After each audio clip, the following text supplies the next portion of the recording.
Alright, eto guys, no? Sobrang success kayo sa pera. This is financial gains, mga kapiksi. Meron kayong pwedeng mga success na bidding or mga success na negotiation.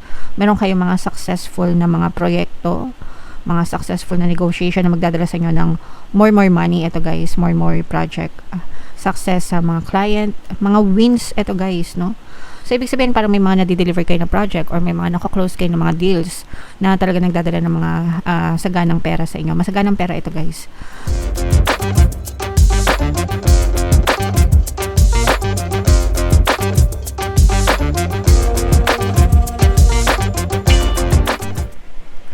Hello guys, hello Taurus. Welcome back to Pinoy Pixie Tarot. Ang pamagat ng episode natin for tonight is No Moon Kapalaran guys, para sa Taurus, Sun, Moon, Rising Sign, and Venus. Para ngayong November to December guys. Yung ating No Moon ngayong November ay sa November 19. Tapos yung next na No Moon naman natin ay sa December 19 mga kapigsi. So, ang reading na to ay para sa period na yan guys.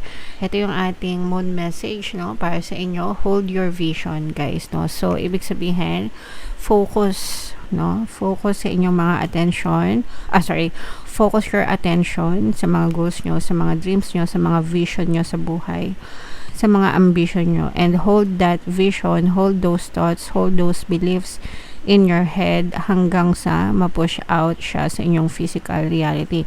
So, in short guys, walang sukuan, no? Wag susuko. Wag kayong susuko sa mga pangarap nyo sa buhay hanggang hindi siya natutupad. Mga kapiksi, wag kayong titigil, no? And just have that vision in your head until it comes true, guys. Okay? So, attune to the moon. Just say yes. Just say the word a lot, mga kapiksi, and see how it feels. So, yung yes, mga kapiksi, it's a very positive, very affirmative word, no? Pag sinabi yung yes, di ba? Parang oo. Go, mga kapiksi. So, just say it a lot, guys. And pakiramdaman nyo, no, na magbabago yung pakiramdam nyo. Mas magiging positive kayo. Yes, yayaman ako. Yes, maswerte ako. Yes, uunlad ako. Yes, papayat ako, di ba? Yes, aangat ako sa buhay. Yes, makakaraos ako. So, yeah, just say the word a lot and lagyan nyo ng yes, no? And then, say your statements, mga kapiksi. Say your ambitions and see how it feels. So, ikaw guys, i-comment mo sa baba kung anong yes mo, no? I-comment mo sa baba, kagaya ng sinabi ko.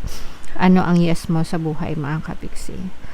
Additional meaning nitong card na to guys, staying power, faith or patience are needed. Kailangan talaga ng tiwala, pananampalataya, kailangan mo ng mahabang pasensya guys, no? If you are really trying to manifest your ambitions, your desires in life, yung mga pangarap mo, yung mga pinagdadasal mo, kailangan mo ng mahabang pasensya kasi walang instant, no? Everything is not instant. Guys, it's instant in your head when you think of it, pero bago siya ma-push out sa inyong physical reality, it takes time. May delay factor yan guys, no? So, kailangan i-anticipate nyo, but it doesn't mean na hindi siya mangyayari, no? So, kailangan mo lang talaga ng tiyaga, mga kapiksi. Wag maging atat. Okay? Alright, someone needs to back down, avoid stagnation, no? So, itigil. Yung stagnation, guys, yung pagkakastuck sa buhay. And, nai-stuck tayo sa buhay kapag palagi tayo nagrereklamo, pag palagi tayong nega, pag hindi tayo maka-move on, guys, sa mga past nyo, no? So, yun yung mga nagiging reason kung ba't nagiging stagnant tayo, guys.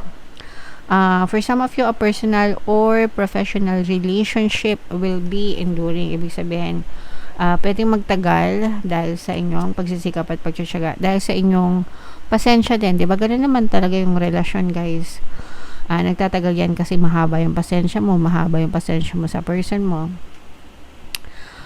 Ini-stretch nyo yung pasensya nyo. Diba? So, kung nagagawa nyo habaan yung pasensya nyo sa person nyo, habaan nyo rin yung pasensya nyo sa mga ambisyon nyo sa buhay. Kailangan lang mag-persist kayo guys and have patience. Trust the divine and trust the universe, mga kapiksi. Okay? Alright. So, yan yung mensahe sa inyo, Taurus. Comment down below, guys, if feeling nyo nakaresonate kayo. So, shuffle natin to, guys. Hanapin natin yung energy ng Moon at saka yung energy ng Taurus. Habang sinashuffle ko to, panoorin nyo muna, guys, yung video natin regarding sa ating paano mag-manifest ng abundance video course. Kapiksi, sawa ka na ba sa mga struggles at hirap sa buhay mo? Masipag ka ba at masikap sa buhay ngunit hindi ka pa rin umaasenso? Ilang beses ka na bang nag-attempt mag-negosyo at mag-invest pero palagi ka pa rin nalulugi? Sa pagkakataon na ito ay maaaring may subconscious beliefs ka na nagiging balakid sa iyong pag-unlad at pagyaman. Introducing, paano mag-manifest ng abundance video course. Dito ay matututunan mong ma-overcome ang mga balakid mo para tuluyan ka ng umunlad, umasenso, sumagana, maging matagumpay, successful at maswerte sa iyong kabuhayan, pera, trabaho, negosyo, salapi at kaperahan ng bonggang-bongga. Dali, mag-send na ng email sa pinoypixie@gmail.com at simulan na ang iyong pagyaman ngayon. Alright, so sa lahat ng gusto mag-avail ng course, guys, naka-flash sa screen nyo. Una, meron tayong paano mag-manifest ng abundance video course, paano mawala ang third party, at magkaroon ng harmonious na relationship, paano pabalikin si ex or vice breakup.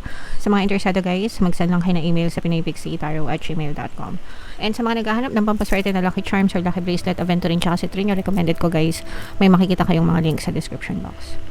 So, Taurus, kayo ay represent ng Queen of Pens. Ito yung ating moon energy. Latag natin yung spread nyo, guys. And sa mga guys, no, sorry. Available na yung ating 2026 kapalaran, guys. Punta na kayo sa homepage. Nandun na yung mga readings sa bawat zodiac sign. So, ito, guys, this is both negative and positive. Yung iba sa inyo nai-stress. This is more on stress sa trabaho, mga kapiksi. Parang nahihirapan kayo. Guys, pwedeng sa relationship din, sa love, mga kapiksi, no? Pero this is more on, guys, so nararamdaman ko, relationships, trabaho, stress sa trabaho na parang yung iba sa inyo pwedeng pinahirapan kayo or malamig yung trato sa inyo, no?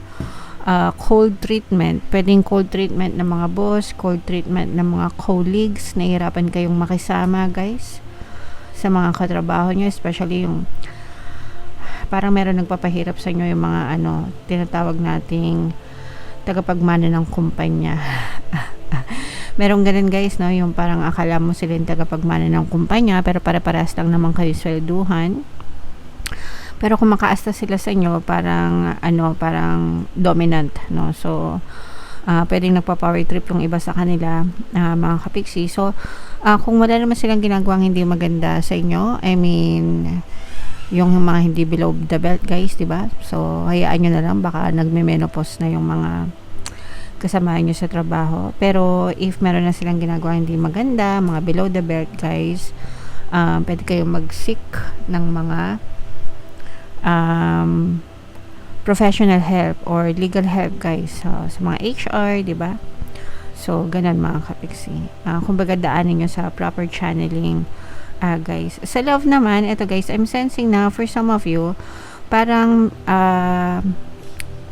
you may be dealing with a person na hindi committed, no? Parang easy go lucky yung mga person nyo, hindi mo maramdaman yung pag-commit niya sa'yo. Parang pag kayo, guys, ang sweet niya sa'yo, inaalagaan ka niya, he or she shows na that he or she cares for you, pero parang hindi mo parang feeling mo sa harap ng ibang tao, hindi siya ganun, hindi siya ka-showy or hindi kaya pinagmamalaki sa iba or parang hindi siya committed. Unless affair yung relasyon nyo, di ba? Kapag affair, syempre hindi talaga pwede.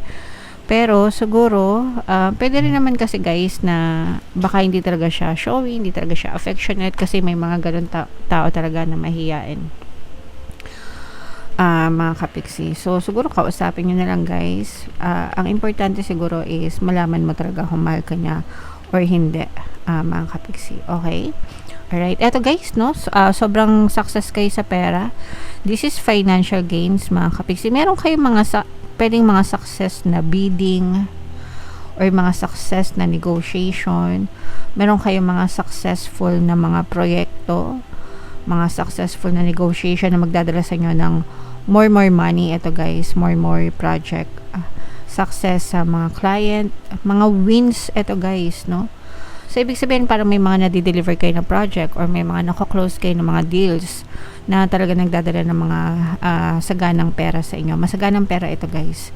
Masaganang pera, madami yung pera, multiply, no? Maaari nagmo-multiply yung pera, mga kapiksi, and talagang nararamdaman natin yung pag-angat, pagtaas ng ambisyon nyo, pag-angat ng ambisyon, or pag-angat ng inyong pamumuhay dahil sa mga gains na to, mga kapiksi. So, and for some of you guys, talaga nahihit nyo yung mga target nyo. Let's say, negosyante ka, tapos may quota ka, or meron kang hit na target na siguro this month, kailangan mo maka 100,000, or I don't know kung magkano yung sinaset yung goals. Mahihit nyo talaga siya, guys, no? If not, baka mas more pa, mga kapiksi. So, ito yung mga financial gains talaga, guys. Financial gains, success, more money, multiply ng money. I-mind nyo yan sa comment section, mga kapiksi. And bibigyan lang kayo ng chance ni universe na makarecover. Ito, guys, no? So, parang mamamanifest nyo yung recovery, mamamanifest nyo yung pagbangon, pagbawi sa inyong pamumuhay, mga kapiksi. Okay? So, i-mind nyo na yan sa comment section, guys. Mga pagbawi, success, financial gains, no? Yung mga sinabi ko sa inyo kanina, guys, i-mind nyo na sa comment section, mga kapiksi. So, what else, guys? Tingnan pa natin. Ito, guys, parang for some of you, parang nababawasan yung ano nyo, guys, no? Parang nababawasan yung pake nyo sa ibang tao. Kumaga hindi na kayo masyadong nagpapadala sa mga sinasabi ng ibang tao. Parang dead man na kayo, mga kapiksi. Parang mas gusto nyo mag-focus sa peace of mind, no? Sa pagkakaroon ng peace of mind, unbothered yun. Unbothered. Hindi naman sa nonchalant, pero parang unbothered. Di ko alam kung parehas lang yung ibig sabihin ng nonchalant or na unbothered. Medyo parehas siguro. In a way, pero may pagkakaiba din. Pero yung pag sinabi kasi unbothered, parang walang pake. Hindi naman sa wala kayong pakialam, pero ayaw nyo nang gawing big deal lahat, no? Kasi mas gusto nyo na mag-focus sa inyong peace of mind, mga kapiksi.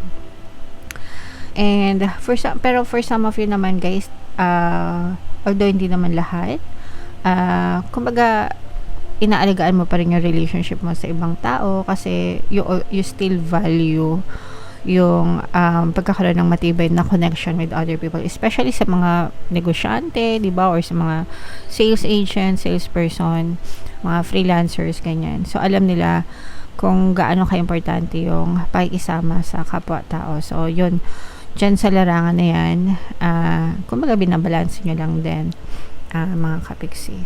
I'm sensing na nag-grow kayo as more mature, guys, no? Mas nagmamature kayo, alam nyo na yung mga hindi dapat pinag-aaksayan ng panahon sa mga bagay na dapat binibigyan ng importansya. So, alam nyo na kung paano siya i-filter, Taurus. Okay? Alright. So, yeah, i-main nyo na lahat ng mga magagandang nasabi ko. Comment down below if feeling nyo naka-resonate kayo, Taurus. Ito, guys, yung ating 2026 kapalaran. Panoorin nyo na, guys. Ito naman yung success stories natin ng paano mag-manifest ng abundance video course. Click here to subscribe, guys. Thank you for liking, sharing, and subscribing. See you next time. I love you all. Have a nice day. Bye-bye.